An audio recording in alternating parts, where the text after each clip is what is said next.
गुमराह कर रहा है। मैं भी थैला लटका के डोलती हूँ।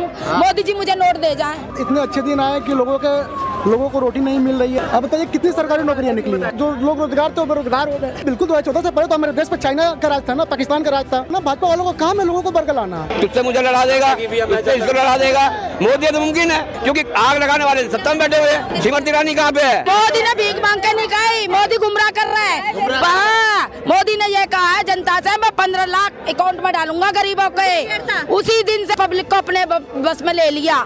मैं जानती हूँ मोदी की चालाकी क्या है। चालाक है वो। हाँ, दुनिया को बेवकूफ बनाना, कांग्रेस के बारे में बुरा भला कहना। गरीब का बच्चा प्रधानमंत्री बना है। गरीब का बच्चा नहीं है। ऐसा तो मैं भी थैला लटका के डोलती हूँ।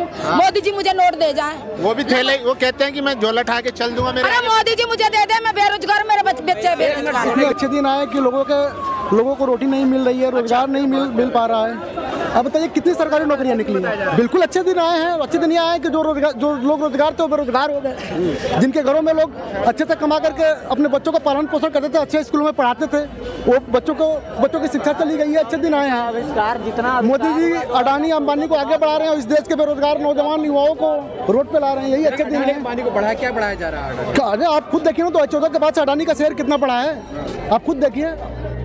लेकिन रोजगार भी तो पैदा हो रहा है। हाँ बिल्कुल रोजगार पैदा हो रहा है। जो लोग सरकारी नौकरियों में तो उनको निकाल दिया जा रहा है। आत्मनिर्भर बनना सिखाया है। हाँ, आत्मनिर्भर का मतलब क्या होता है आप बताइए। ये बताइए, जब देश आजाद हुआ तो उसके बाद आप आत्मनिर्भर नहीं थे? 2014 के बाद से आप आत्मनिर्भर नहीं थे? लेकिन ज्यादा बढ़ा है मोदी जी। हाँ बिल्कुल बढ़ा है। यही तो बढ़ा है आत्मनिर्भरता। यही बढ़ी है कि हम क्या है भैया, बेरोजगार आत्मनिर्भरता इतना बढ़ गई कि मोबाइल लेकर बंदा जा रहा है, इसकी मोबाइल छीन ले जा रही है। ये आत्मनिर्भरता है। लेकिन कहा जा रहा है देश सुरक्षित हाथों में। हाँ बिल्कुल 2014 से पहले तो हमारे देश पर चाइना का राज था ना, पाकिस्तान का राज था, अमेरिका था। 2014 से पहले तो हमारे देश पे विदेशी राज्य था ना। लेकिन बहुत सारे लोग तो कह रहे हैं कि असल आजादी मिली है तो 2014 के बाद मिली है। ये बताइए 2014 से पहले भाजपा वाले कह रहे हैं ना, भाजपा वालों को काम है लोगों को बरकरार लाना। वो लोगों को ऐसे ही बरकरार। 24 में इस देश का विकल्प राहुल गांधी हो सकते हैं। यदि इस देश को आगे ले जाना है, नौजवानों को नौकरी पानी है, तो राहुल गांधी से अच्छा कोई विकल्प ही नहीं है। आपको लगता है राहुल गांधी प्रधानमंत्री के योग्य हैं? बिल्कुल योग्य हैं, बिल्कुल योग्य है राहुल गांधी। आप बताइए। भाजपा वाले तो नासमझ कहते हैं। अरे नासमझ तो वही है कि हमारे देश में 135 करोड़ वोटर हैं। उनको क्या कहेंगे? जिन्होंने विदेश में जाकर के बोला कि हमारे देश में 135 करोड़ वोटर हैं, वो क्या वो नासमझ नहीं है? जिन्होंने ये बोला कि आलू से हम सोना बनाएंगे, उस बयान को राहुल गांधी से जोड़ दिया गया, क्या वो नासमझ नहीं है? ये बयान किसका था? अरे आपको खुद पता, आप सर्च करिए किसका बयान था। ना समझ हमारे देश का नेशनल एंथम बज रहा है, और जो नेशनल एंथम बज रहा है जो चल रहे हैं, वो ना समझ नहीं है। यदि गलती से राहुल गांधी सो जाता तो पप्पू हो जाते हैं, लेकिन इस देश का गप्पू इस देश को बर्बाद कर रहा है। आपको लगता है कि राहुल गांधी जो है प्रधानमंत्री के योग्य है? बिल्कुल योग्य है। विशेषता है उनके अंदर? अरे राहुल गांधी में कौन सी विशेषता नहीं, आप बताइए कौन सी विशेषता नहीं है राहुल गांधी में? आप बताइए। किलोमीटर चलने के बाद लगता है कि प्रधानमंत्री बन जाएंगे वो? अरे 4000 किलोमीटर चलने के बाद प्रधानमंत्री बिल्कुल बनेंगे, क्यों नहीं बनेंगे? अच्छा, कौन सी योग्यता नहीं है? मोदी तो मुमकिन है। तुझसे मुझे लड़ा देगा, तुझसे इसको लड़ा देगा। मोदी तो मुमकिन है, लड़ाने का काम करता है। सारा काम मुमकिन है। मुझे बताइए, आज कह रहे हो राशन फ्री दे रहा है, फिर इसके बाप का राशन है क्या? है राशन इसके बाप का नहीं है, ये सब जनता का राशन है। सब किसानों ने बोया, हमने मेहनत करी है इसके अंदर। ये जनता का माल है सारा, ये इसके बाप के घर का नहीं आया होगा कहीं से। कांग्रेस अगर उस टाइम पे, मुझे आप ये बताइए, जब कांग्रेस सत्ता में थी तो एक निर्भया कांड के ऊपर पूरी दिल्ली में आग लग गई थी, पूरे हिंदुस्तान में आग लग गई थी। अब क्यों नहीं आग लगती यहाँ पे? क्योंकि आग लगाने वाले सत्ता में बैठे हुए हैं। श्रीमती ईरानी कहाँ पे है? आज सबसे बड़ा सवाल देश के प्रधानमंत्री को उठाता हूँ, वो राहुल गांधी की मिमिक्री करता पाया गया संसद के अंदर, ऐसे करके आंख करते हुए मटक्का किसने किया था? प्रधानमंत्री ने। किसका मजाक बनाया था? राहुल गांधी का। तो आज की डेट में मिमिक्री करने वाला आदमी संसद का मजाक बना सकता है, और हम संसद के बाहर बैठ करके अपनी बात भी नहीं रख सकते? क्या करो मिमिक्री? अरे बड़े बड़े कलाकारों की होती है, ऐसे तो रोज शाहरुख खान की होती है, की किरण, समझ रहे हो बात? अमिताभ बच्चन की होती है। हाँ, तो आज क्या अमिताभ बच्चन कोर्ट में केस करता फिरेगा या शाहरुख खान केस करता फिरेगा? अरे अगर मिमिक्री करिए तो वो कलाकार भी है।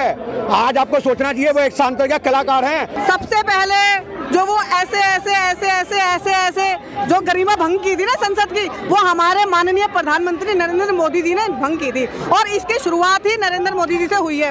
अगर हमारे प्रधान सेवक देश के ऐसे हाथ और आंख चला सकते हैं ना संसद संसद के अंदर बैठ के, तो अगर हमारे विधायक ने जो भी हमारे वहाँ एमपीज बैठे थे उन्होंने तो सिर्फ थोड़ी सी एक बात ही कही थी, इस तरीके से हाथ आंख और नाक चला के कोई ऐसी नृत्य कोई ऐसी नाटक मंडली वाली स्थिति पैदा नहीं की थी।